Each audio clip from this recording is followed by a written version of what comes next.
Bueno, buenas tardes. Gracias a todas, a todos por estar aquí con nosotras. Bienvenidos, bienvenidas a una nueva edición de Zaragoza, la ciudad de los puentes.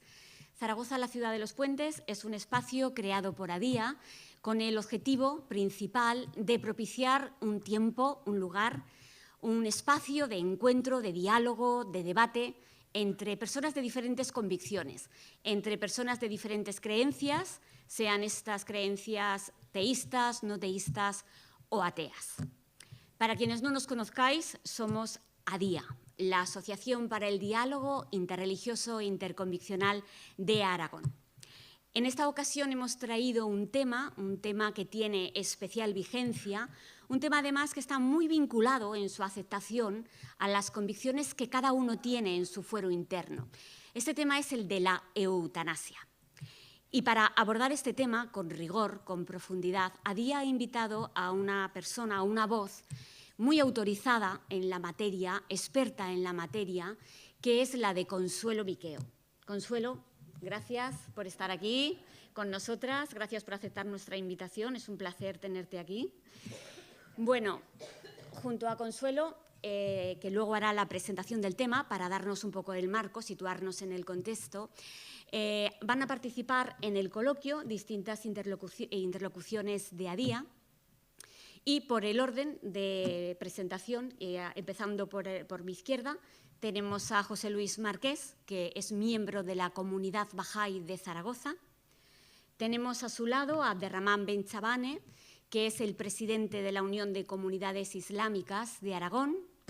Seguidamente tenemos a Carmen Errando, que viene y participa en representación de la Delegación Episcopal para Ecumenismo y Diálogo Interreligioso. Y aquí a mi lado tengo a Miguel Ángel Rollo, que participa como representación del diálogo entre creyentes y no creyentes del movimiento de los focolares. Bueno, antes de pasar a la presentación que nos va a hacer Consuelo Viqueo, os quiero presentar a Consuelo. Consuelo es licenciada y doctora en Medicina. Ha sido profesora de su facultad en la Universidad de Zaragoza desde 1979 hasta 2021, con la asignatura de Historia de la Medicina y Documentación Médica. Ha dirigido varias líneas de investigación y publicado un centenar de trabajos sobre las ciencias de la enfermedad de los siglos XVIII al XX, género, salud y ciencia, especialmente sobre el androcentrismo y la integración de las mujeres a las profesiones sanitarias y en la investigación científica en España. Actualmente es miembro del Comité de Bioética de Aragón y vicepresidenta de la Asociación de Derecho a Morir Dignamente de Aragón. Sobre la eutanasia ha publicado artículos en las revistas Andalán, Mujer y Salud y Crisis, que son de libre acceso en la web. Si queréis, los podéis consultar. Y ya con esto, sin más, Consuelo, cuando quieras, tienes la palabra. Gracias. Muchísimas gracias a la Asociación a Dialogar.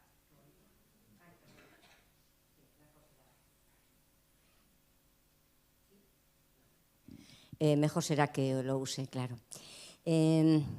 Ocurre una cosa. ¿Os fijáis que las mujeres no tenemos el pinganillo en la cabeza?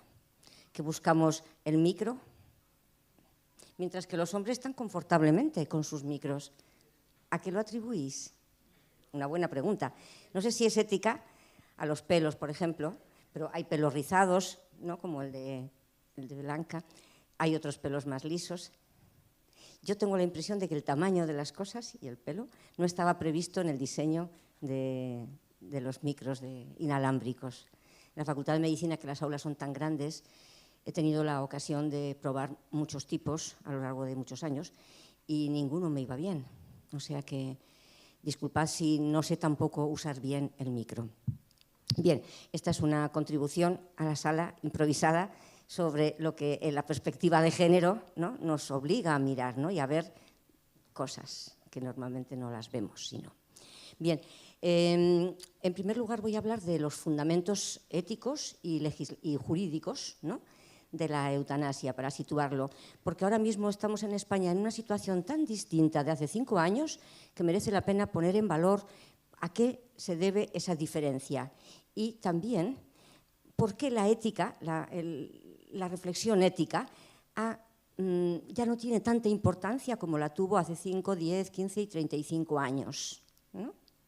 Y es porque entre la ética y el derecho hay una diferencia fundamental que yo la voy a simplificar mucho diciendo esto, y que creo que es un punto de partida en la que podemos estar de acuerdo. Y si no, pues a debatir, a dialogar, que se dice. La ética y el derecho son dos nociones, yo creo que complementarias, no son opuestas. Nosotros tenemos tanta tendencia siempre a oponer, ¿no? Son complementarias, ¿no? De acuerdo con el profesor de Historia de la Medicina, que es uno de los maestros de la bioética en España más importantes, que desde los años 80 dejó su gran expertez en historia medieval y optó, se fue a Estados Unidos y volvió transformado. Y de repente se dedicó a fundamentar la bioética en España, junto con muchos colegas de otros países, claro. Bueno, pues Diego Gracia, que ha estado en Zaragoza muchas veces, que quizá algunos lo conozcáis, pues tiene muchísimos trabajos, libros enteros, etcétera. Pero hay un trabajo que justamente se llama Derecho, Ética y Derecho, ¿no? Entonces él viene a decir, y yo coincido con él en eso perfectamente, porque dice que la ética es el territorio de lo personal, de lo subjetivo, de lo que debe ser y de lo que no debe ser. Y por lo tanto es el debe, ¿no? El debe está en relación con las creencias, con los valores, con los principios morales de cada quien. Es por lo tanto el territorio de las decisiones personales. Mientras que el derecho, todo lo que atañe al derecho tiene que ver con lo que puede ser y no puede ser. De acuerdo con los acuerdos que los humanos tomamos en grupo, en colectividad del tipo que sea, ¿no? Y, digamos, es un territorio, por lo tanto, socialmente acordado y decidido, el del derecho, regulado y sancionado. Por lo tanto, hablamos de dos cosas distintas, ¿no? Entonces, vamos a ver desde el punto de vista de la ética, a mi parecer, qué conflictos todavía veo que rondan, ¿no? Yo he publicado bastantes cosas, por ejemplo, pues un estudio que hice hace años y que lo he actualizado un poquito, pero poco, de ver en todo el territorio internacional, ¿no? Las búsquedas bibliográficas en el campo, en todos los campos que hablan de la eutanasia, que han hablado de la eutanasia hasta la saciedad, miles de artículos científicos en revistas científicas que se precian de serlo. Y entonces han hablado todo tipo de personas desde su óptica, lo cual es muy interesante porque a mí me gustan mucho los diálogos.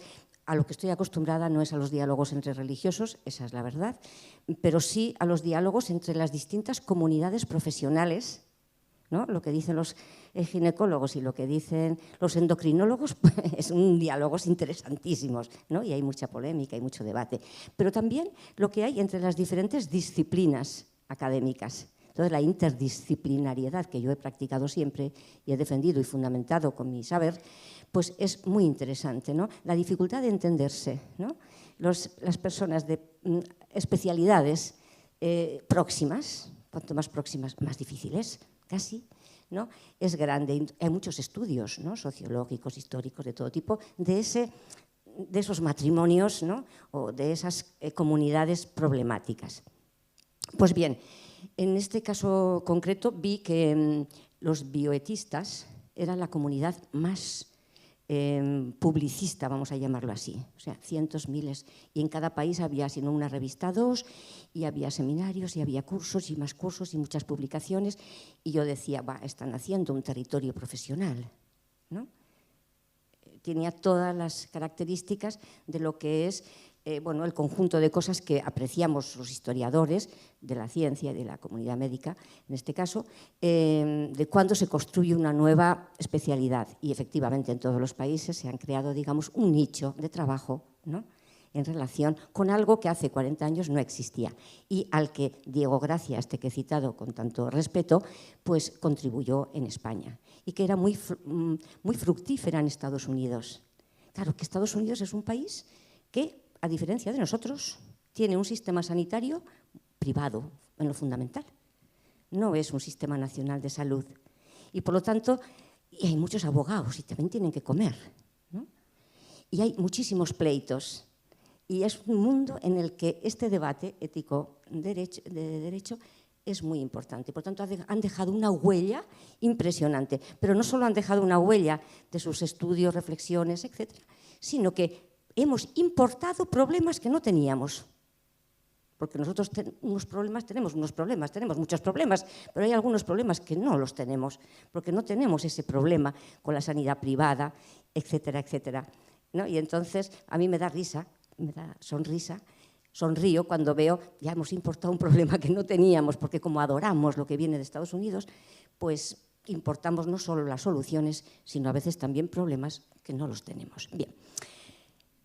Lo mismo que cuando yo era joven y viví con el aborto y el divorcio, yo tengo la impresión de que ante la eutanasia, de nuevo, vamos a sentirnos interpelados por las distintas, ese es otro problema que introduzco, ¿no? Por las distintas pautas culturales, urbanas o rurales, nacionales o extranjeras, ¿no?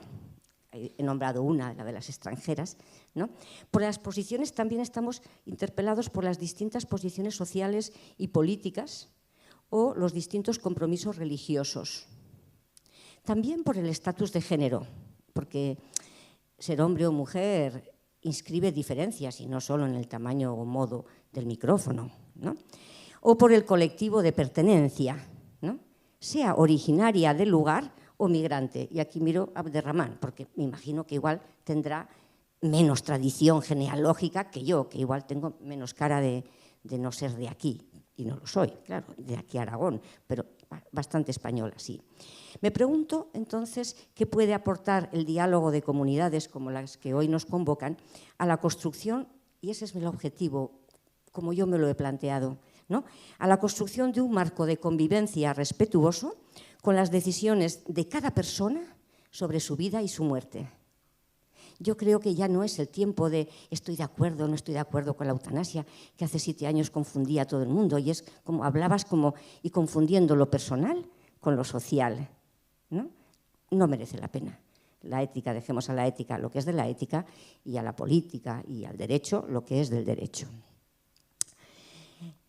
Una segunda idea que tengo que decir es que los principios éticos respecto de la eutanasia han cambiado históricamente, no han sido fijos. Sin embargo, no os podéis hacer la idea de cuánta gente habla como si no hubiera una evolución histórica. Claro que los historiadores, claro, somos especialistas en eso y todo lo vemos como en evolución y en cambio, y vemos todos los factores que facilitan esto, que impiden lo otro, ¿no? O sea, tenemos unas visiones, una cosmovisión, ¿no? de la comunidad de los humanitas, de los humanos, muy distinta a otros que la historia no se acuerdan de ella, ¿no? Bueno, pues yo que soy de las que estoy siempre con la mente histórica, pues sé que en el mundo, o sea, que el concepto mismo de eutanasia ha variado y mucho. Pero sustancialmente importa quedarnos con lo siguiente, que es, yo creo que es verdadero, ¿no? Y es que de la natural eutanasia, por ejemplo, de los que nacían con deformidad, que quizá desde el colegio nos lo dijeran y se nos haya quedado, porque ya veo que aquí todos tenemos cierta edad, ¿no? Pues eso fue así. O sea, digamos, en el mundo socrático y presocrático, ¿no? En el mundo antiguo y en el mundo de la filosofía clásica, digamos, era tal la confianza en el conocimiento científico que entonces se cifraba en lo que era en realidad una filosofía de la naturaleza, ¿no? El convencimiento de que podíamos comprender el mundo, la lógica del mundo, ¿no? Desde el punto de vista natural, ¿no? Observacional, no con los principios ni acudiendo a los dioses, porque los griegos dioses tenían muchos, ¿no? Los del Olimpo y en fin. Entonces, ese deseo de estudiarlo de algún modo naturalizado, pues hizo que la eutanasia, que es una palabra muy bonita, la usaron ellos y la hemos mantenido, ¿no? ¿no? Eutrofia, pues los que nacen y se desarrollan bien, ¿no? Es muy típico en medicina. Pues la eutanasia es la buena muerte, ¿no? Es lo orgánico, lo equilibrado, ¿no? En el sentido aquel antiguo. Entonces, la eutanasia, digamos, era bienvenida, ¿no? Era un honor, una virtud, digamos, ¿no? Usar de ella, ¿no? Procurarla, era un valor positivo. Eso cambió con el inicio y sobre todo con la institución, ¿no? Política y organización social de la mano del cristianismo. Y pasó a ser considerada un pecado. algo prohibido, ¿no? Porque, de acuerdo con su Dios, ¿no?, creador de todo lo existente, la vida humana no nos pertenecía, sino al divino creador, ¿no? Y ese principio ético, ¿no?, moral, religioso, cambió el uso de la palabra y muchas de las normas. Pero algo no cambió pese a eso. Y sin embargo, no sé, los americanos lo que han entendido, pero no lo entendieron bien. Y están llegando, y me harto de oír que el código, la medicina, o sea, bueno, tan importante fue, digamos, la cultura al respecto de la vida y de la muerte de la tradición católica, cristiana, no católica, solo cristiana, que instituyó todo lo instituible, es decir, todas las normativas morales y religiosas, por supuesto, pero también el sistema instituyó las instituciones jurídicas, ¿no? El derecho romano después pues se irá cristianizando, pero también la organización de la asistencia, de las relaciones del cuidado de los humanos también, ¿no?, se irá cristianizando con los valores propios de esa. Pero el código hipocrático siempre tuvo, nunca cambió en eso, en la idea del deber moral del profesional médico, o sea, deontológico, por lo tanto, de una profesión de la medicina, de ayudar a morir bien, ¿no? La eutanasia, a morir bien en ese sentido. ¿Qué significaba morir bien o eutanasia? Pues básicamente, creo yo, bueno, son muchas definiciones, hay libros enteros, pero yo diría que podemos decirlo con una buena muerte. Para algunos es la muerte Séneca, la muerte dulce, pacífica, ¿no?, el suicidio con una pastilla, la cicuta, ¿no?, y te vas porque ya has vivido tu vida, o en el sentido que nosotros le atribuimos ahora, que es dar la muerte a alguien que nos lo ha pedido, ayudarle a morir a quien nos lo pide, que es la función del médico. Y la función del médico, para poder ayudar a morir, implicó que la profesión médica, entre sus funciones fundamentales, que no la había tenido antes, ¿no?, es que tenía que ser un experto, tenía que formarse, aprender a conocer bien, sin equivocarse, la evolución de las enfermedades, ser un buen pronosticador. El mejor médico en toda la antigüedad y buena parte del mundo hasta el siglo XX ha sido el mejor pronosticador. Luego hemos puesto el acento en el mejor diagnosticador o en el mejor sanador, ¿no? Pero pronosticador, ¿qué quiere decir esto y para qué tenían que ser tan buenos pronosticadores? Precisamente porque uno de los principios morales éticos de esta tradición, que ha durado en el mundo antiguo, pero también en el mundo medieval, en el mundo moderno, he conocido autores, Andrés Piquer, un médico aragonés muy famoso en el siglo XVIII, igualmente, ¿no?, tenían que saber pronosticar, porque era deber del médico no tratar de curar lo incurable, lo que naturalmente no era de curar. Hasta el punto de que en el siglo XVII y XVIII hubo grandes polémicas médicas en el sentido de si debían utilizarse tales y cuales fármacos que eran muy agresivos, ¿no?, y mataban, para luego quizá curar, pero ¿no?, agredían la naturaleza humana, ¿no?, y si eso era propio de los médicos o no. Por supuesto se decidió que sí, y vino en el siglo XIX y XX toda la gran revolución científico-técnica. ¿A qué viene esto? Pues a que hemos resuelto algunos problemas y creado otros desde la comunidad científico-médica. ¿Qué quiere decir esto? Pues que los cambios científico-tecnológicos del siglo XIX, que nació la química, la física, la genética, yo qué sé, todo lo que nos podamos imaginar, todos los campos del desarrollo han conseguido varias cosas. Fundamentalmente que vivamos mucho más, pero que no vivamos mucho mejor el final de la vida. Hemos conseguido en 100 años prolongar por 30 la edad media de la vida media de la población europea, ¿no?, de los 55 años de hace un siglo a los 85 de ahora, con una diferencia de 5 años entre hombres y mujeres, 82-87, ya estamos para el 83-88 en España, por ejemplo, ¿no? ¿Eso qué significa? ¿Que todos queremos vivir 30 años más? Bueno, si van bien, sí, pero las probabilidades, porque en tan poco tiempo, en 100 años, digamos que no hemos hecho como especie animal, no hemos hecho una evolución, ¿no?, lo suficiente como para garantizar la calidad de la vida en ese tiempo, ¿no? Del mismo modo, ya no morimos tanto por las infecciones que ocurrían a los 7 años, a los 10 y a los 15 y a los 23 y a los 34, pero han aparecido nuevos problemas. ¿Qué problemas han aparecido? Se han cronificado enfermedades que parecían graves y mortales e incurables. Han aparecido enfermedades degenerativas que ponen en cuestión la calidad de la vida y el deseo tradicional de seguir viviendo hasta que Dios nos llame. Ahora hablamos y tenemos indicadores cuantitativos extraordinarios de los años de vida libre de enfermedad, que es un indicador imprescindible para los datos y los estudios macroeconómicos, pero también lo es para la atención personalizada, para la atención personal, ¿no? Y son informaciones que aparecen en la historia clínica, ¿no?, porque de los que dependen pues, asuntos como el grado de dependencia o las ayudas sociales, etcétera, ¿no? Y hemos normalizado en la sociedad un sector importante que puede estar llegando ya casi al 30%, que es el de la población de los mayores. Y dentro de eso se está aumentando considerablemente la población de mayores dependientes.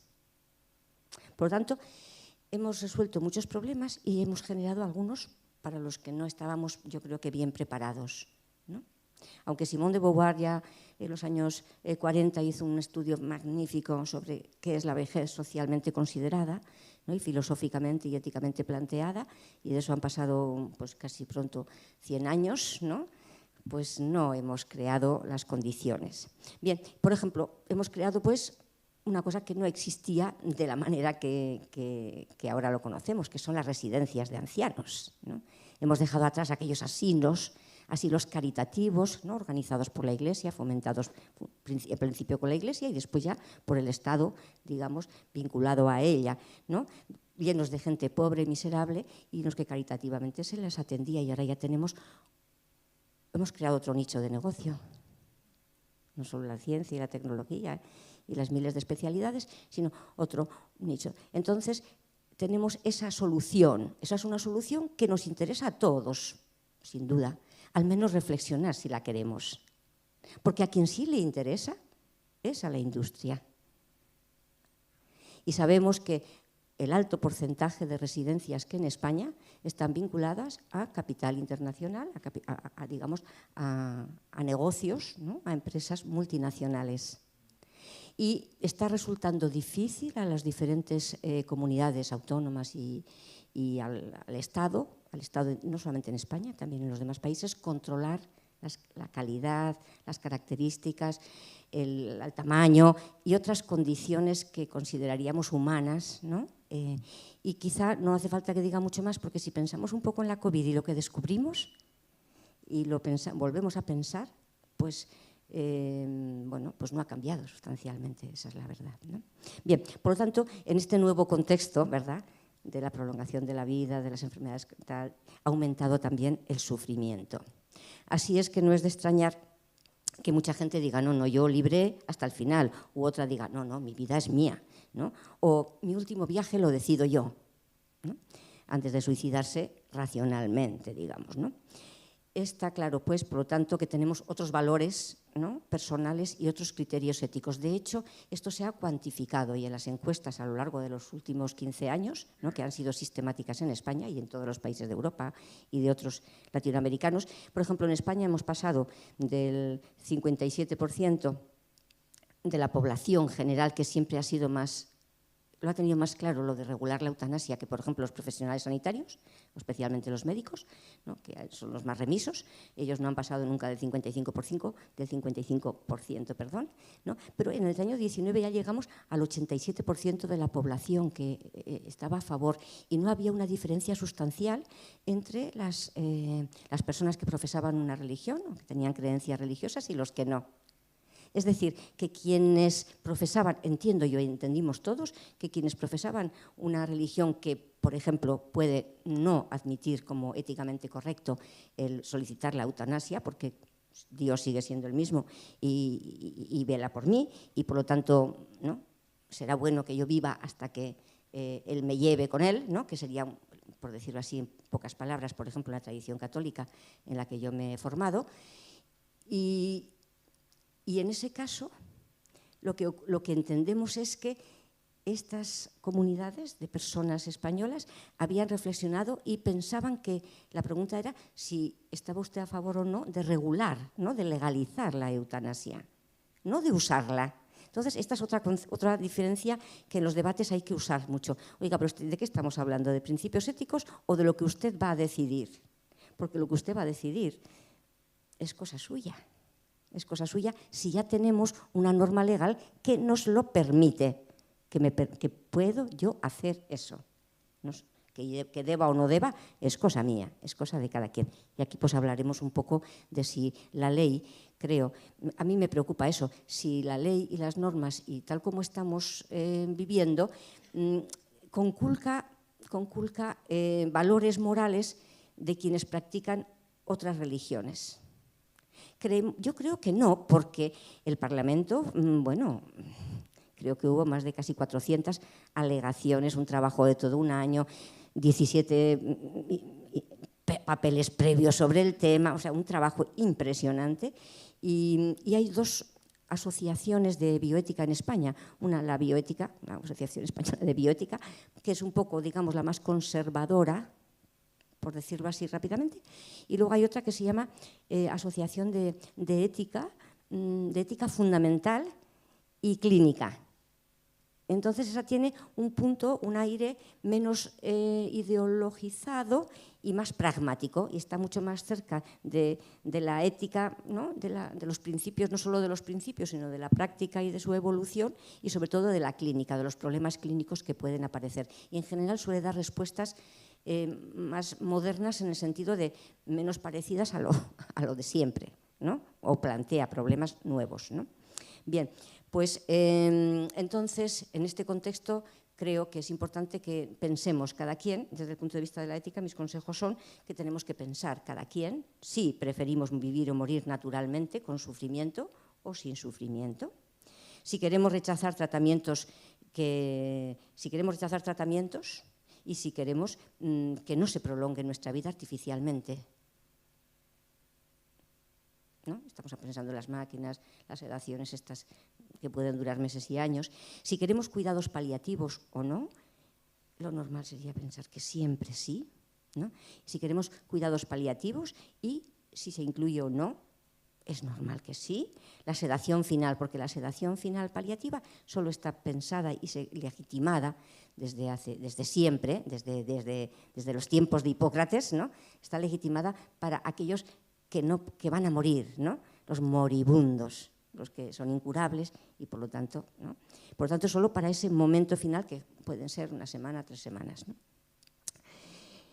Si preferimos una muerte voluntaria y acompañada, cuando así lo decidamos, esto es lo más radical y lo más difícil de aceptar, ¿no?, pero es una decisión personal. Y si preferimos adelantar la muerte, de las varias maneras en que hemos logrado normalizar y regular legalmente esta situación en los últimos 20 años. ¿Cómo lo hemos regularizado?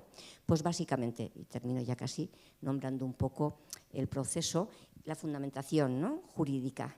O sea, en España hemos hecho un proceso que es un poco distinto de otros países europeos. ¿Qué países europeos lo han hecho? Pues lo han admitido desde hace 20 años, 22 años exactamente, Holanda, Bélgica y Luxemburgo. Un programa de acción similar al nuestro.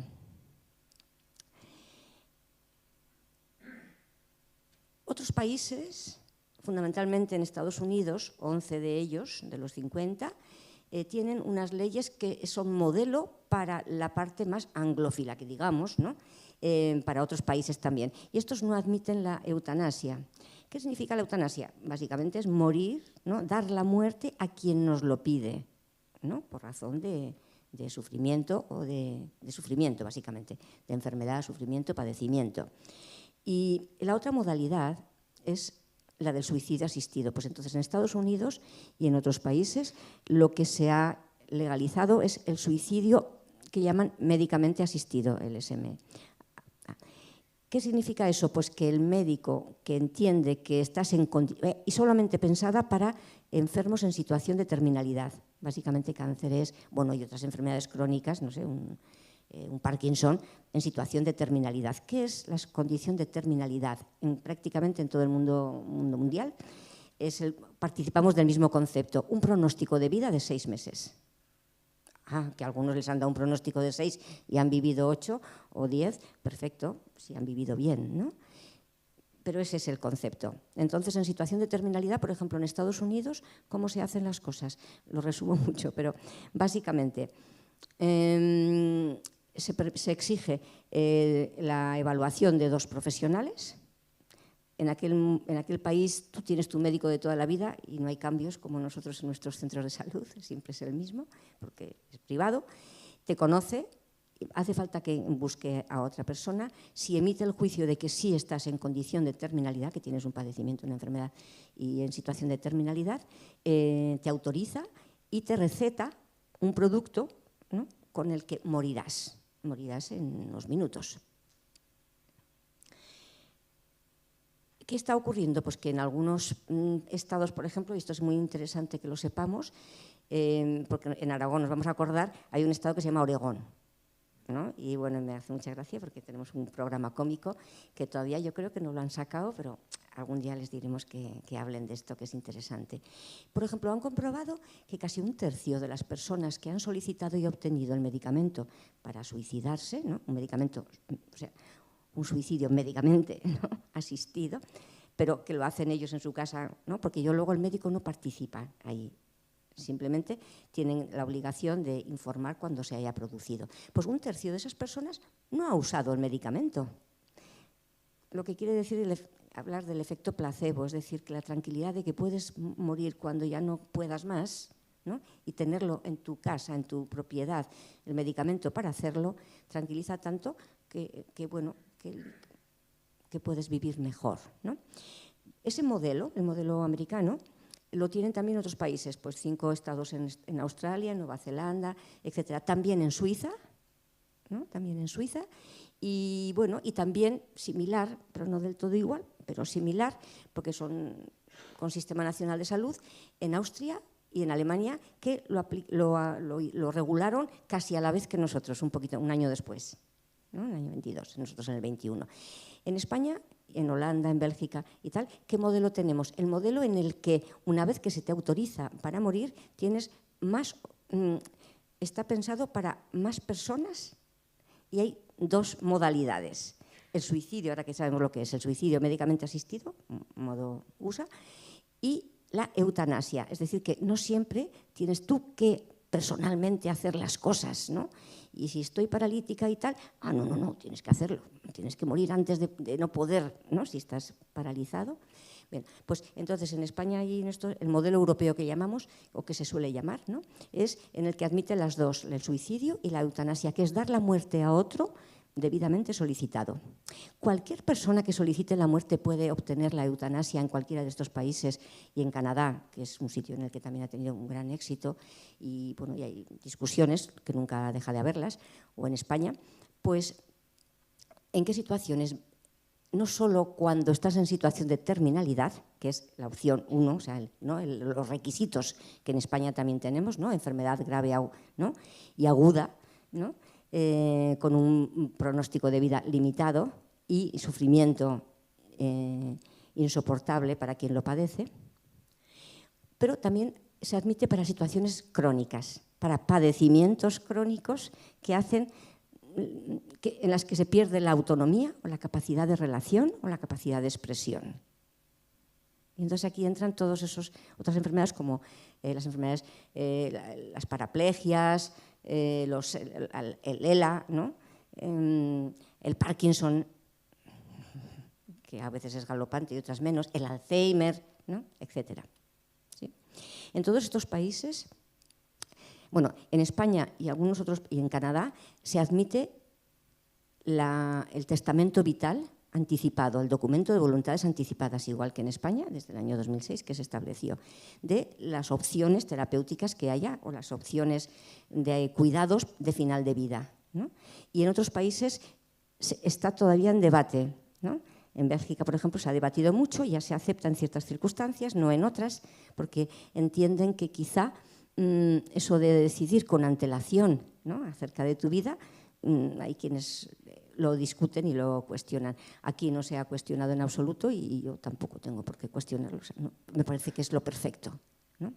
Y en nuestro caso, además, en España está refrendado, porque no solo tenemos la ley del año 2021, la famosa ley de eutanasia, ley orgánica de regulación de la eutanasia, que admite pues los dos supuestos clínicos, ¿no?, enfermedad aguda o grave, terminal, por decirlo así rápidamente, y el padecimiento crónico. Y en el padecimiento crónico, bueno, y tengo que decir otra cosa para entender los dilemas que hay, los problemas y los conflictos que hay.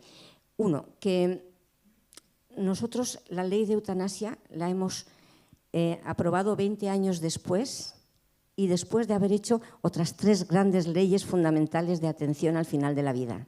Mientras que estos otros países europeos, ¿no?, igual que los de Canadá, mientras que los países europeos primero hicieron la ley de eutanasia porque era para resolver los problemas que los profesionales médicos tenían para ayudar a alguien, y fueron a la cárcel unos cuantos, y nosotros lo hicimos al revés que ellos, justo al revés. Y está bien, aprobamos en el año 2002 la ley de autonomía del paciente, que quiere decir que es el reconocimiento de la capacidad de decisión y de la obligación, digamos, de decidir sobre su salud y su enfermedad de los pacientes. Y eso sí que fue un cambio y todavía no lo hemos conseguido, históricamente hablando. Y acabamos, digamos, porque suponía un giro copernicano al modo tradicional de la relación médico-enfermo. Y termino con esto. Y es lo que se llama el paternalismo médico. ¿Qué es el paternalismo médico? Pues el padre que todo lo sabe, ¿no?, el padre de familia y el padre grande también, que todo lo sabe y tiene capacidad para decidir por nosotros. Entonces, estábamos muy acostumbrados a que el médico que conoce nuestra enfermedad nos conoce, ¿no?, pues nos decide. Y entonces, ¿qué instituyó la ley de autonomía del año 2002? Se dice pronto, han pasado 22 años, ¿eh? Pues básicamente 3 cosas. Una, el derecho a recibir una información detallada, fiable y sincera y cierta.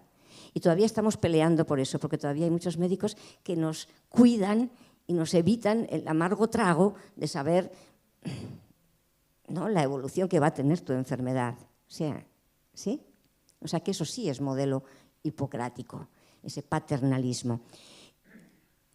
Y por otra parte, tenemos el derecho y la obligación moral también, de firmar, ¿no?, de firmar el consentimiento de cualquier actividad no rutinaria que quieran hacernos. Por lo tanto, el médico no puede tomar nuestro cuerpo en vano, ni de cualquier manera, ni para qué, ¿no? Y eso ha significado incluso en el mundo de la investigación unos cambios legislativos impresionantes. No os podéis hacer una idea de cómo está de controlado ahora todo eso, ¿no?, en 20 años, en 30 años. Bien, pues con esos cambios, el sentido que tiene el documento de voluntades anticipadas es muy importante y es clave en España, y yo creo que no vamos a renunciar a ello porque resuelve muchos problemas, no solo a la persona, también a la familia, pero también al médico, que sabe qué quiere y qué no quiere, ¿no? Y bien, pues simplemente terminar diciendo que la puesta en marcha de la ley es complicada. Por ejemplo, ha habido que hacer porque se dice de la ley española, y termino, y luego ya podemos hablar más, se dice de la ley española que es la más garantista del mundo. Yo lo afirmo. Es muy garantista. El procedimiento es complicado, es muy garantista en el sentido de que se exige de todo. 2 informes médicos, del médico responsable y de un médico especialista y consultor. Luego un médico y un jurista, o sea, hay 4 profesionales especializados que han de emitir informe y tiene que haber una unanimidad. Si no la hay, pues hay un debate y una comisión que en pleno de 17 personas puede debatir y debate, ¿no?, sobre cuando hay conflictos o cuando hay reclamaciones. Y por supuesto, sí, es muy importante desde el punto de vista ético, ¿quién tiene obligación ¿alguien tiene alguna obligación de actuar en todo esto de la ayuda para morir? Pues no, ni la familia, ni los amigos, solamente la persona, es una decisión personal, pero quienes nos ayudan son los médicos, que nos tienen que dar la muerte. Y eso es mucho pedir. Y por supuesto, tienen derecho a la objeción de conciencia. ¿No? Y eso está muy bien, nadie lo ha discutido en absoluto. ¿Qué es lo que está pasando? Pues que muchos se han inscrito en el registro de la objeción de conciencia, pues para no actuar, para no estudiarlo, para no... Entonces está creando otros problemas que no son de conciencia, que son de conveniencia, que se dice, que es cuando otras razones, por ejemplo, el exceso de trabajo, la dificultad tal, el horario, o sea, X cosas, ¿no?, hacen difícil esa atención especial y delicada. Y no solamente he empleado 20 minutos, sino 40. Creo que ya puedo callar para un buen rato. Muchísimas gracias por vuestra atención.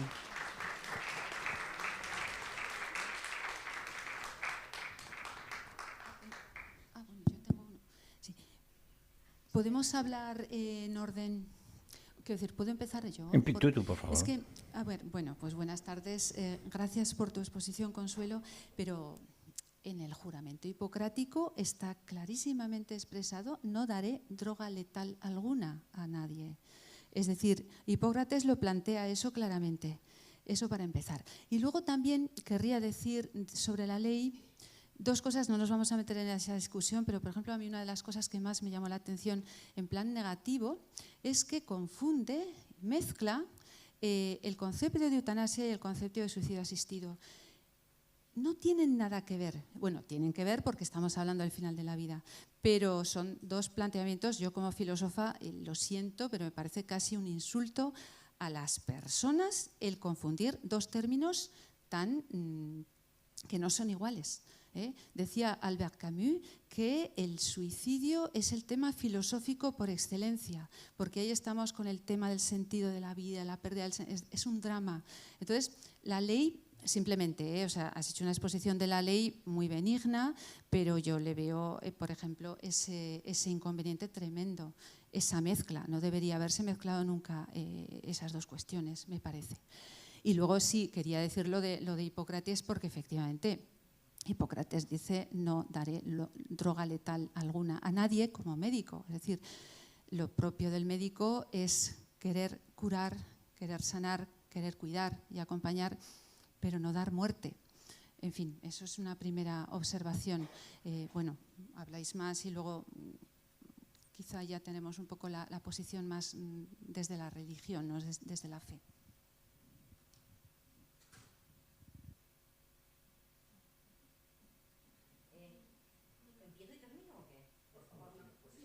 No sé.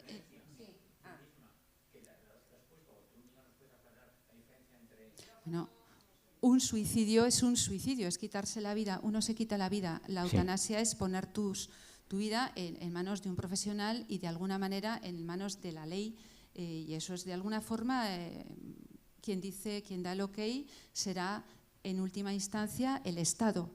Es decir, alguien que regula, bueno, aquí sería esta comisión de garantías y demás. Pero que lo pide es el mismo. O sea, él pide que de alguna forma le ayuden. Incluso puede suicidarse él con la medicina que le están dando. Sí.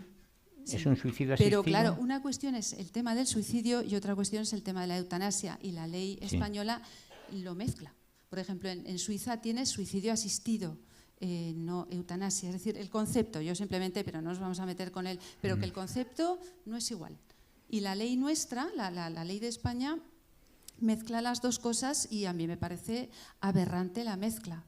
Porque, es decir, la cuestión del suicidio es algo muchísimo más personal. Una persona decide suicidarse y ya está, pero aquí es verdad que te dan el medicamento. Sería, el médico te da la pócima que te has de tomar para... Bueno, es decir, simplemente es una cuestión de matiz. No nos vamos a meter en eso porque el final es el mismo. Perdón. Convendrá decir algo. Sí, yo iba a decir también. No. A ver, iba a comentar que, a ver, yo no soy ni filósofo, ni médico, ni nada de nada. Quiero decir, no tengo... Pero yo como persona, como usuario, yo no veo la diferencia. Yo lo único que me interesa es que el Estado me garantice en un momento determinado, si yo tengo un padecimiento, que lo pueda hacer y que me dé opciones para elegir. En este momento me da 2 opciones. Me da igual cómo se llamen, éticamente ni filosóficamente. Y también me da igual como lo que dijese Hipócrates hace 2000 o no sé cuántos años. Que decir que, bueno, que eso lo dijo a él, creo que estamos en otro tiempo, tenemos otra mentalidad. Para mí lo importante es que tengo 2 opciones que me garantizan que si yo estoy sufriendo pueda llegar al final de la vida. Y lo demás me da igual, no veo, en fin, no queda un poco porque al final de todo esto, ¿en qué queda? En que la decisión de la muerte, el suicidio, la eutanasia, lo que sea, es una opción personal, exclusiva. Es algo nuestro, muy... Entonces, yo considero que soy dueño de mi vida. Y si soy dueño de mi vida, en el momento en que me lo está permitiendo las leyes, dispongo de ellas. También dispongo de ellas sin leyes, pero bueno, eso es otro tema. Pero bueno, entonces si yo soy dueño, si yo tengo esa libertad, la ejerzo y me da igual cómo lo llamen. O sea, y para mí el planteamiento de la eutanasia es eso, es ejercer una libertad que tienes como derecho. En este momento no lo han convertido en derecho, una libertad que la teníamos como personas. Consuelo, ¿querías decir algo? Sí. Sí, que quizá no he sido clara, porque al final no he contado todo, porque son muchas cosas, pero en tu discurso parece como que existe el riesgo de que alguien mate a otra persona y haga todo un proceso sin que se lo haya solicitado a alguien y que otros hayan corroborado que está en esa condición de sufrimiento insoportable. O sea que es a solicitud. Hay 2 solicitudes, un proceso de 15 días en la ley española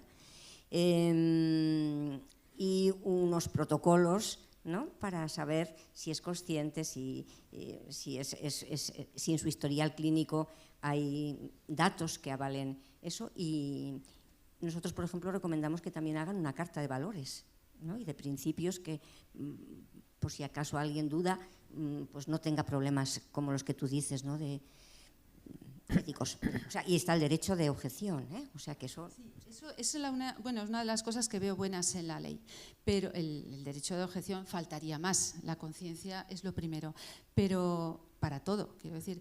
Pero, que no me voy a meter en la cuestión de los conceptos, pero, intelectualmente son 2 conceptos distintos. Entonces, no creo que deban mezclarse en una ley, pero esta sería una discusión estéril, pero la tengo que decir, ¿vale? Es simplemente eso.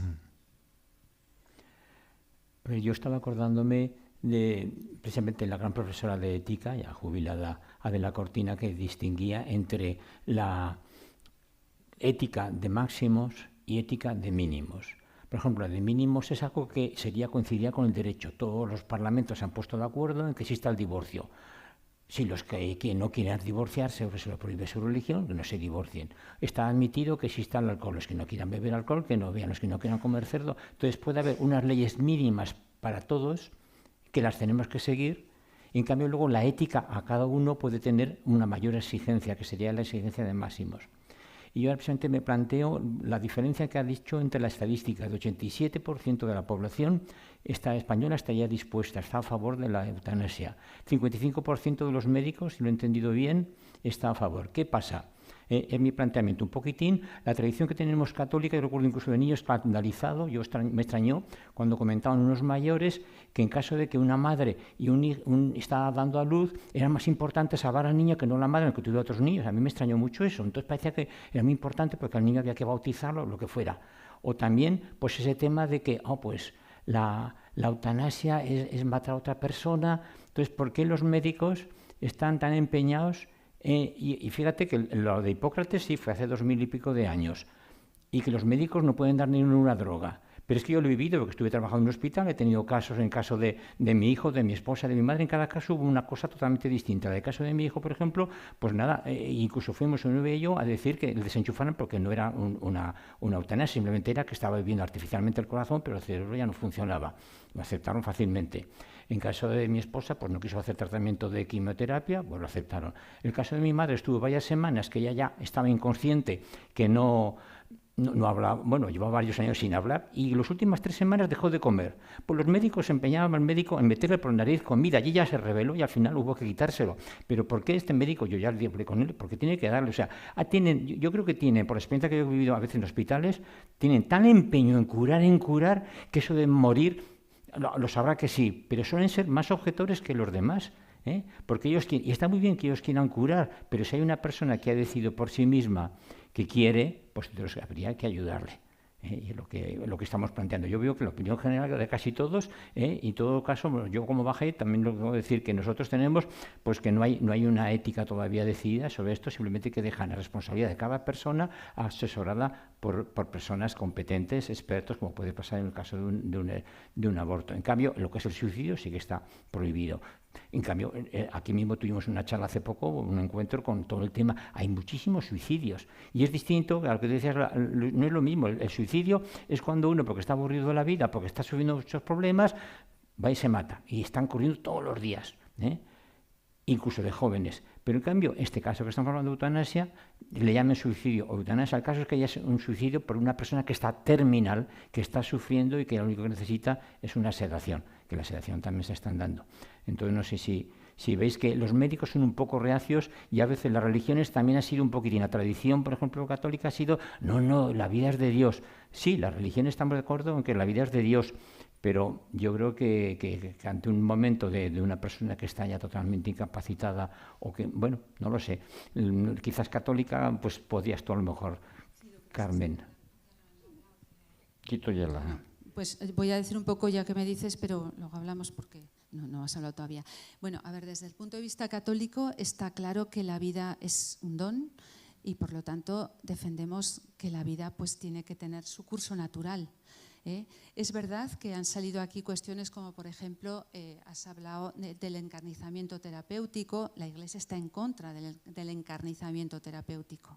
La Iglesia no permite o no, es decir, lo considera éticamente reprobable que una persona se le esté manteniendo en vida de manera artificial. Es decir, está en contra del encarnizamiento terapéutico. Y la Iglesia está a favor de la sedación final, de la sedación paliativa. Es decir, yo pienso que hoy no hay derecho a que una persona muera rabiando cuando hay posibilidades de evitar esos síndromes refractarios y sobre todo el dolor. También diría que de cara al tema de la eutanasia, es decir, la posición es clarísima, la vida hasta el final, la vida es un don y es un don que hemos de mantener hasta el final. Pero la Iglesia, claramente, desde la posición católica, por lo que optamos o por lo que tenemos muy claro es que sería buenísimo el tener unos buenos cuidados paliativos que lleguen a todo el mundo, porque hoy se habla de que un 40% de las personas que podrían recibir cuidados paliativos no los llegan a recibir.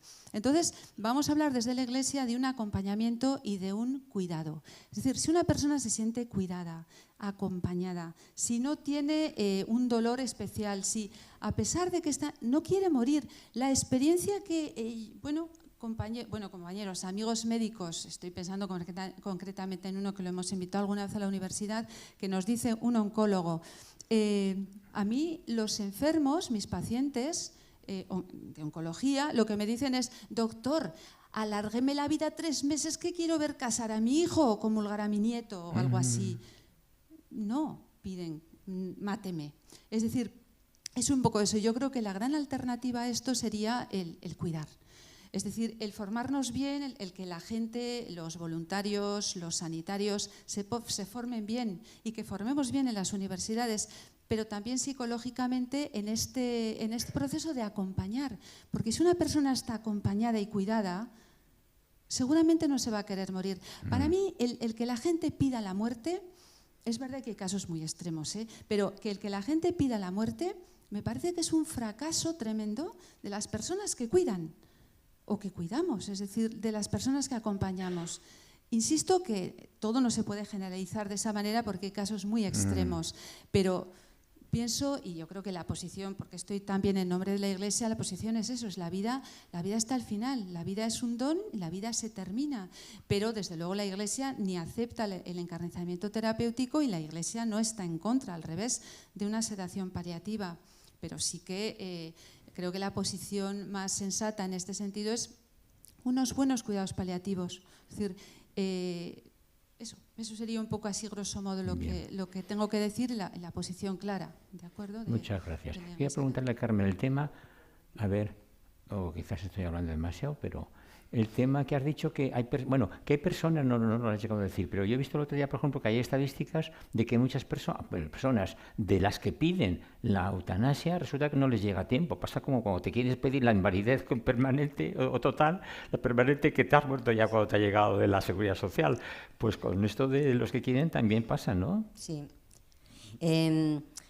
O sea, yo estoy de acuerdo completamente con Carmen en el sentido de que para los católicos, y la pregunta que yo le haría a ella es, ¿tenemos alguna ley que lo establezca? Que establezca los cuidados paliativos como la solución para... ¿Pero tiene que pasar por una ley? Es decir, una cosa, bueno, yo qué sé, una cosa es lo legal, otra cosa es... No, es que lo digo porque hay una ley, que es la ley de muerte digna, la que la gente le llama la ley de muerte digna, que es la ley de derechos y deberes de las personas en el proceso de morir y de la muerte, ¿no? Y la tenemos en 11 comunidades autónomas de las 17, y las que no lo han querido, pues no lo han querido. Pero, y bueno, la ley aragonesa es fantástica. Y nosotros, por ejemplo, en la asociación, bueno, hemos trabajado muchísimo por ella y por su uso, porque la gente lo conozca y lo pida. Entre otras cosas, habla de la... O sea, es una prestación que forma parte del común del Sistema Nacional de Salud. Y entonces hay centros, bueno, nosotros hemos hecho charlas y yo he aprendido pues de la gente con la que pues, nos hemos formado, ¿no? Pero hay, o sea, es importantísimo eso, y en ese sentido yo estoy con la conciencia tranquila porque creo que es la solución, como tú dices, para las personas que son católicas y que no admiten pues, adelantar la muerte ni siquiera, ¿no? Y entonces hay gente muy bien formada. En Aragón, por ejemplo, tiene un defecto que yo insisto que es muy importante. No están incluidos, cosa que, por ejemplo, en mi tierra de origen, que es Navarra, pues sí, lo están desde el principio y va fenomenal, ¿no? Que son los psicólogos en los equipos. Ahí no se quiere gastar. Y eso es fundamental, porque en los cuidados paliativos se nos cae el mundo cuando estamos ya en esa situación de terminalidad y ya no hay más que hacer y hemos luchado y entonces tal. Y, sin embargo, los medicamentos analgésicos, los de contra el dolor, hay una gran cantidad, son bastante baratos relativamente, circulan, tenemos, o sea, en fin, una hecatombe tendría que ocurrir para que no pudiéramos disponer de eso, y en todos los países y desarrollados por lo menos. Entonces, ese no es el problema, pero el sufrimiento psíquico no está bien gobernado. Eso sí es algo en lo que ahí estaríamos a la par trabajando porque eso mejore, ¿no? Lo que decía el otro, José Luis, sí, lo de, o sea, 1/3 de las personas que solicitan, y solicitar no es fácil, y que lo solicitan y empieza el trámite y todo esto, fallecen, 1/3 es mucho, ¿eh? 1/3 fallecen antes de que termine el procedimiento. ¿Eso qué quiere decir? Pues que dos cosas. Una, que la burocracia es complicada, que los trámites son difíciles, que se tarda mucho en encontrar los médicos capaces de hacer los informes, etcétera, por una parte. Y por la otra, la sospecha de que se llegan tarde a decidir que es el momento. Porque muchas veces en oncología también siempre tienen soluciones posibles, o sea, en el Tran-Tran, ¿no?, que ha sido tan estupendo durante toda mi enfermedad del cáncer X, ¿no? Y llegan tarde a decirle, oye, ya, o sea, que en ese sentido Hipócrates, con su manera de pronosticar y su compromiso moral de acertar, ¿no?, para ayudar a morir cuando no, pues tendrían que decirlo un poco antes y animar a que si quieren, si han pensado, simplemente bastaría con que el oncólogo o la oncóloga le preguntara a la persona, ¿has pensado? ¿No? ¿Has pensado si quieres vivir el proceso así, de esta manera, y contarlo, que es facilísimo de contar? ¿O te gustaría, ahora que se puede, pedir una ayuda para morir, que no renunciarías a ningún cuidado paliativo, ¿no? O sea, siendo católico, pues no, pero los demás que no tienen esa objeción, o sea, ese problema ético, pues son las dos cosas compatibles. Es más, al principio creían los médicos que no eran compatibles, tuvimos que pelear también desde la asociación bastante en ese sentido, y está clarísimo, o sea, que la ley no lo prohíbe, al revés, son igual, y ahora ya lo sabe la administración y todos los médicos y médicas, ya lo saben, que que son compatibles y que no puede nadie decir nada de que no te voy a poder dar los paliativos porque ya has pedido la eutanasia. No, por si acaso. O sea que sí. Sí, yo, a ver, hay muchas cosas que, que quería decir, pero empezando por lo último, que están esperando y la burocracia es muy lenta y les llega la hora. Pues, ¿por qué les llega la hora? Porque la vida es un don, la vida es de origen divino, Dios nos da la vida, es el poseedor de esta vida y determina a cada persona el tiempo o la longevidad que va a tener en esta vida.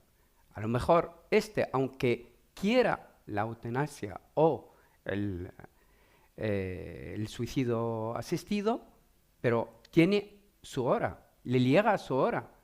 Mucha gente sin tener ni enfermedades ni nada, se muere porque le llega la hora.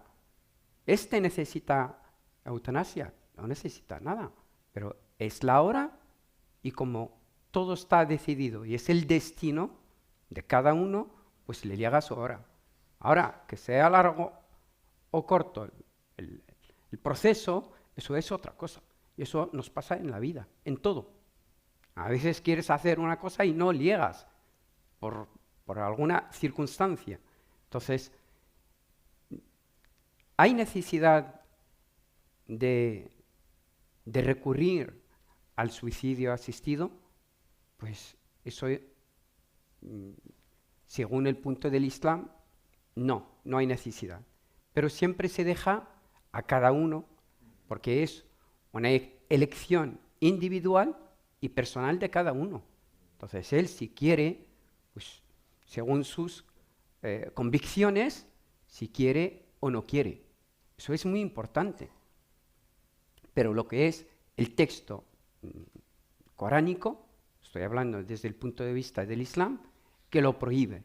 Prohíbe, como lo prohíbe también, pues no matéis, dice el Corán, no matéis.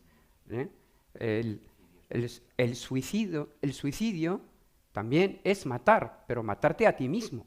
Y eso también está prohibido desde el punto de vista de la religión islámica. ¿Por qué? Porque nosotros también, según un dicho del mensajero de Dios, Muhammad, dice que Dios, Dios ha creado las enfermedades, pero también ha creado el remedio. Y hay que buscar el remedio. Entonces, siempre tenemos que buscar el remedio. Y el remedio, pues, los tratamientos paliativos, estos que ayudan a uno a vivir mejor, aunque tenga la enfermedad, aunque tenga dolores, aunque tenga lo que tenga, porque todos padecemos de algún dolor.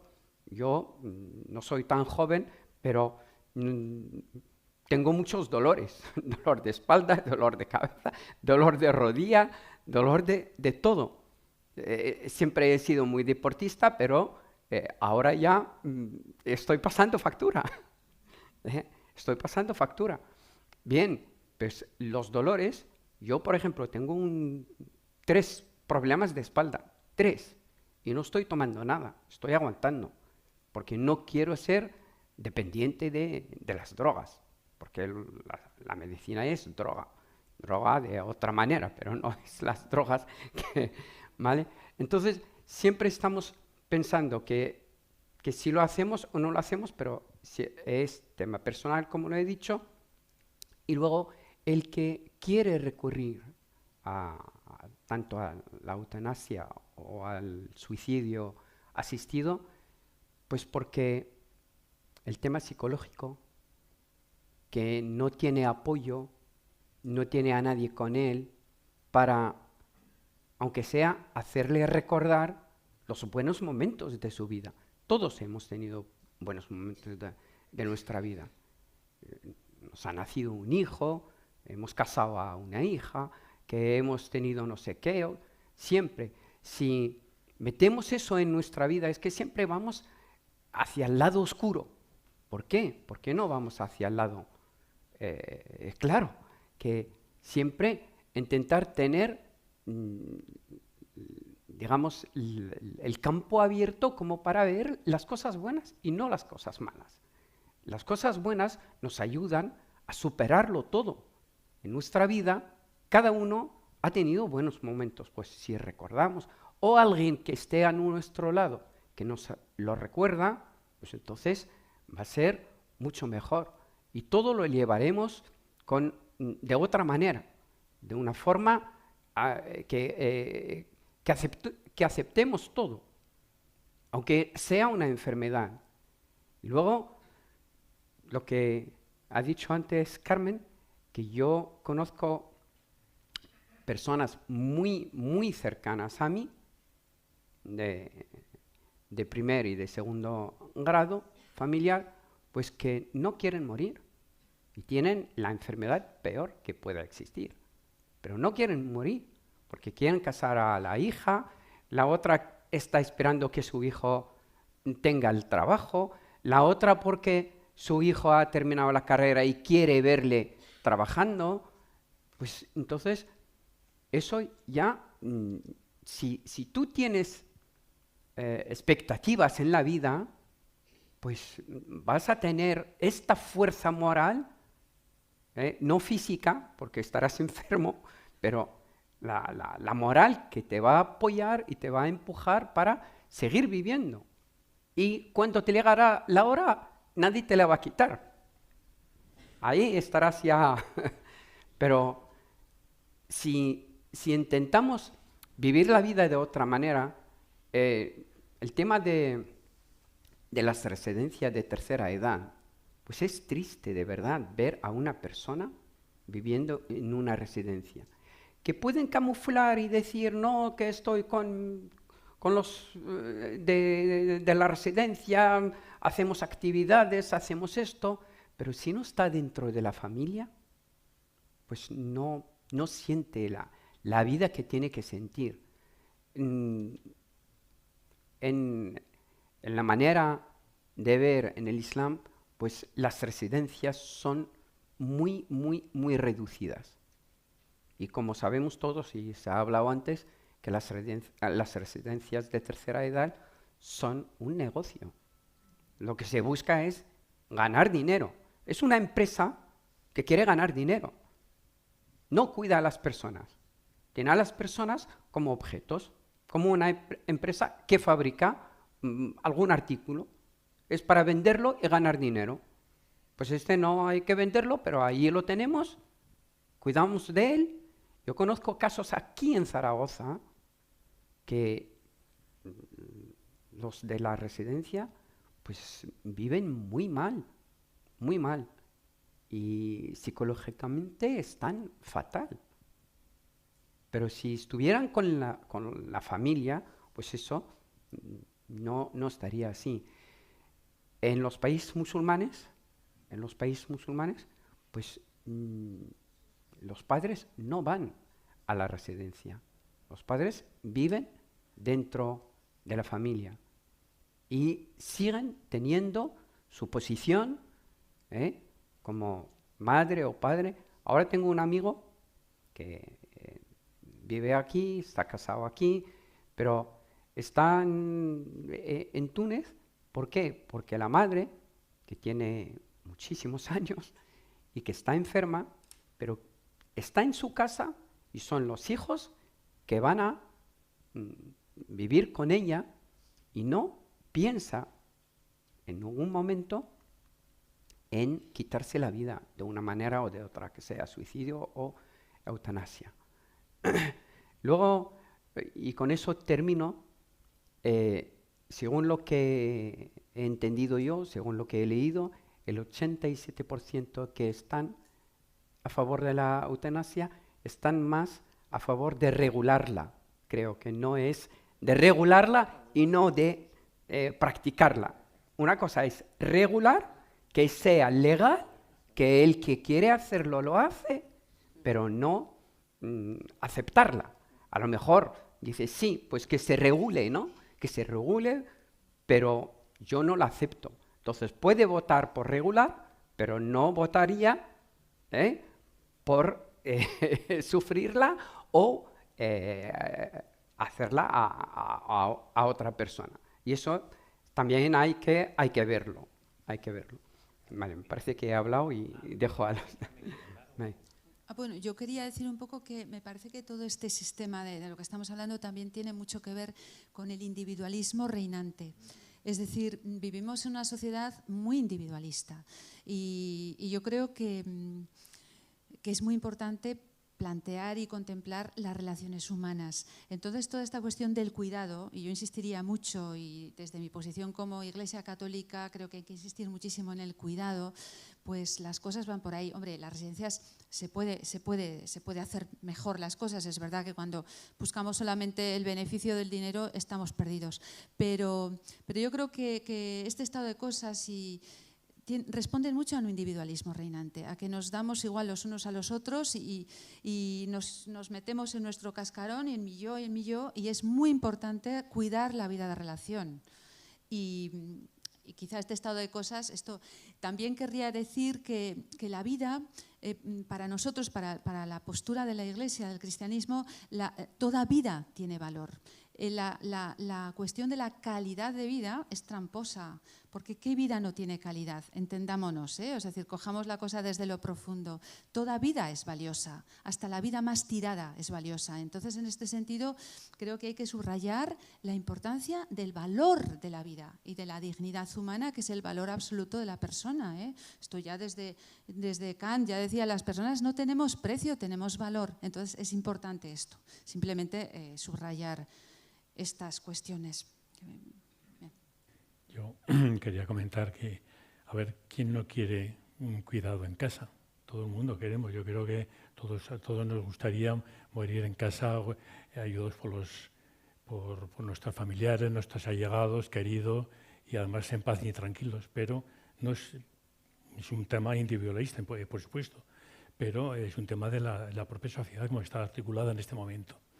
En este momento las familias son cortas, el trabajo exige mucho y al final se encuentran la mayoría de las personas mayores solas, y no porque la familia no tenga, sino por muchos casos porque no pueden, porque son familias muy cortas, de 1 o 2 hijos, tiene que atender padres, tiene que atender hijos, y al final la solución está en la residencia. O sea que aquí en España, hasta no hace mucho, hasta mis padres prácticamente, hasta la generación, se cuidaba la gente en casa, incluso más tarde. O sea, las residencias es relativamente moderna, pero es a lo que tiende a la sociedad, es lo que es la modernidad lo que nos está llevando a esto. Y entonces, claro, yo también quería comentar que el tema de los cuidados paliativos, a mí me parece muy bien que se regulen, o sea, que se regulen, incluso que se administren y se regulen mejor, porque claro, cuidados paliativos hay exclusivamente, hasta donde yo sé, que igual me estoy metiendo, pero bueno, sobre todo a personas con una enfermedad clara, terminal, pero hay enfermedades que no son tan claras, que tienen muchísimo sufrimiento, sobre todo las derivadas por la vejez, que empiezan, tú has dicho Abderramán con me duele la pierna, me duele no sé qué, pero esos dolores pueden llegar a ser muy profundos, muy constantes y que no se les da solución. Yo he vivido en primera persona un caso parecido y no había posibilidad de cuidados paliativos porque no tiene una enfermedad. Su enfermedad mayor, a pesar de tener muchísimos dolores, sufriendo, o sea, viendo cómo sufría y temblando de dolor, pero no, lo único que se podía administrar era más pues un poco más de la droga que sea, me da igual cómo se llamen. Y entonces, pero a pesar de eso, los cuidados paliativos que creo que tendrían que llegar mejor a la gente, creo que eso no quita para que exista una ley que en un momento determinado, si nos encontramos en una situación, aunque no sea de dolor, porque yo puedo no tener una situación de dolor. Yo no sé, en este momento me está viniendo a la mente, no sé si se acordarán de Ramón Sampedro, el que... Sí. Ramón Sampedro, ese hombre que incapacitado total. Ese hombre, el que yo sepa, no sufría, simplemente su sufrimiento era psicológico. No había, pero claro, ese sufrimiento psicológico no está recogido. Y claro, a esa persona no le servía el suicidio asistido, no le servía, porque no se podía valer por sí mismo. Luego, a mí me parece muy bien que haya una ley que regule, que nos mantenga, y además es una ley que nos da un derecho, que no nos obliga. Cada uno es muy dueño, faltaría más de hacer con su vida lo que quiera. A mí tan digno me parece una persona que, como José Luis San Pedro, decida quitarse la vida, como el que decida vivir así hasta que le llame su Dios. Me parece perfecto. O sea, no tengo nada que reprochar a ninguno de los dos, pero creo que no tiene nada que... Una cosa no quita para la otra. En un momento dado daremos pie también a los que están abajo para que nos hablen cuando Belén nos diga, pero de momento tienen las palabras aquí la presentadora, que es la que más nos puede hablar. Gracias y pasamos enseguida. Solo por alusiones debiera decir algo. Una primera, respecto de la familia, estoy completamente de acuerdo y me alegra saber que ni unos ni otros veis un problema con la ley de eutanasia, porque me parece que no lo hay más que un problema, o sea, que no falta algo que nosotros pudiéramos decir, pues convendría hacer esto mejorándolo, porque creo que no, porque estamos en el terreno de la ética y es más personal. Respecto de la familia tradicional de la que hablaba Abderramán, que todos la hemos añorado, ¿no?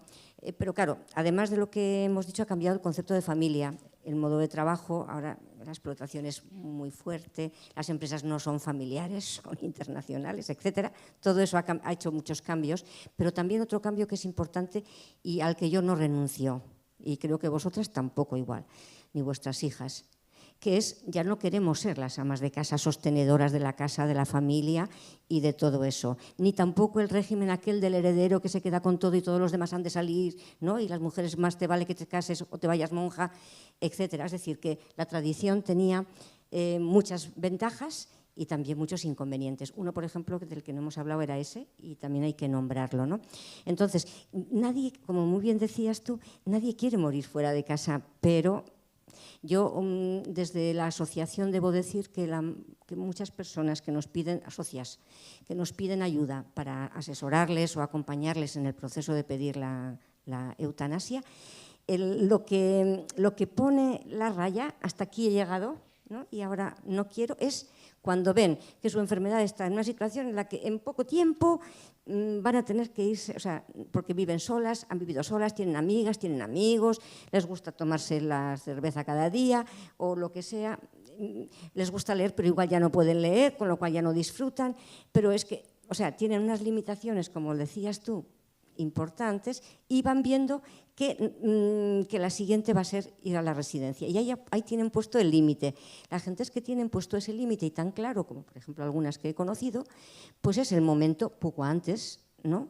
Antes de que desesperen o de que cualquier familiar haga la tarea que tiene que hacerla cuando alguien no toma las decisiones, que es ingresarla o ponerle a alguien o lo que sea. Y no siempre económicamente los cuidados en casa son muy caros.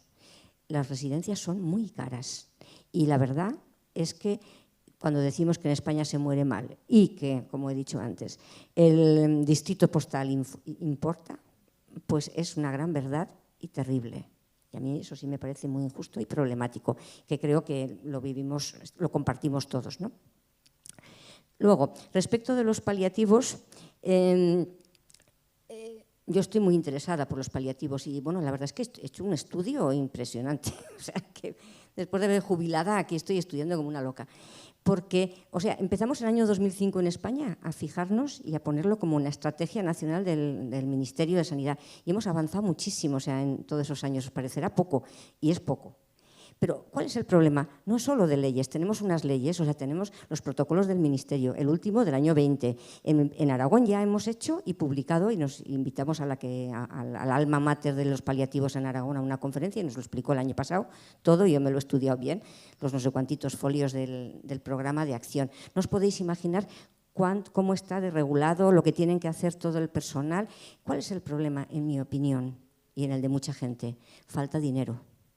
Falta dinero. O sea, ¿por qué no hay psicólogos? No porque no los haya, hay gente estupenda que incluso está haciendo trabajo voluntario, pero no tienen contratos. O sea, ¿por qué estamos gastando tanto? O sea, por ejemplo, yo me pregunto, ¿por qué estamos gastando tanto en medicamentos, por ejemplo, contra el cáncer, por decir algo que se lleva millonadas, ¿no? Millonadas. Y no tenemos, digo millonadas, no tenemos céntimos de euro para el trabajo de jornadas de personas que harían un bien impresionante, ¿no? Esa es otra. También. Otra, la familia. La familia tenemos ese problema, pero también es importante acordarnos y nos tranquilizará saber que la familia tradicional pues no vamos a recuperarla, creo. Pero no os podéis imaginar la cantidad de gente que hay en proyectos colectivos que no tienen familia porque no han tenido hijos, porque lo han decidido, porque lo que sea, ¿no? Y entonces están en cohousing, que es una palabra muy inglesa, pero bueno, que es la que más se usan. Es decir, proyectos de vida en comunidad, ¿no?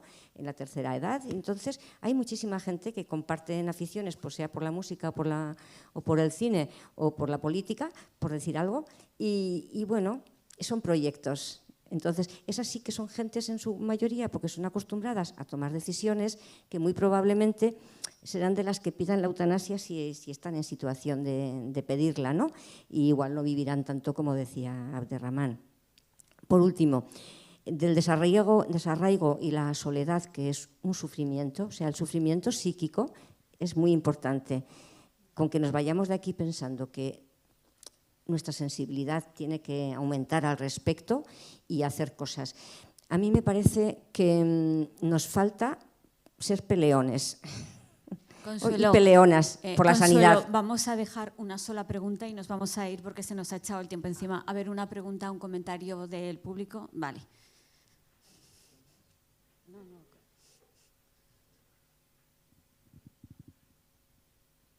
Gracias, buenas tardes. No sé si se oye, sí. Mira, bueno, se ha hablado de tantas cosas que es muy difícil, pero yo ahora una concreta. En el tema de las residencias, acaba de haber un incendio en una residencia con una ratio de poquísima gente cuidadora de noche, supongo que de día también, bueno, y conozco bastante el tema de las residencias, no voy a dar aquí explicación de por qué. Y todo ese tipo de cosas yo creo que son muy importantes también a la hora de reivindicar, ya no digamos lo de la eutanasia y todo lo demás, pero en el tema del cuidado y en el tema de las residencias, todas las instituciones, todas las personas y todas las instituciones que estamos que trabajamos en ellas o que conocemos o qué tal, incluida la Iglesia Católica, tendría que reivindicar que tienen que cambiar todas las leyes que para trabajar, para que las residencias, para que los cuidados, para que los hospitales tengan otro tipo de cuidados, otro tipo de apoyos, otro tipo de profesionales. Pero, por ejemplo, el tema este del otro día, 2 personas cuidando para 70 y dice nuestro gobierno de Aragón, y nadie se ha atrevido a abrir la boca, que eso es lo que dice la ley y que está todo muy bien y que tenían todo perfectamente. Bueno, me quedo ahí porque, en fin, pero... Bueno, Consuelo, si quieres terminar, 2 minutos y nos vamos, por favor.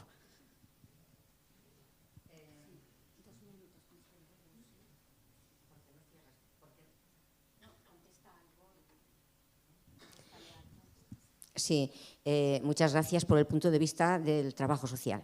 Es muy, muy importante el final de la vida de las personas. Y no lo hemos comentado, pero que sepáis, por ejemplo, que en el caso de la ley de eutanasia, que es en lo que hemos un poco hablado, ha costado muchísimo que se integrara esa perspectiva. Por ejemplo, porque no está en la ley, no está nombrada como profesión implicada. Porque hay un problema tonto, en mi opinión, tonto en el sentido de que no son profesionales sanitarios y entonces todo el rato se habla de profesionales sanitarios.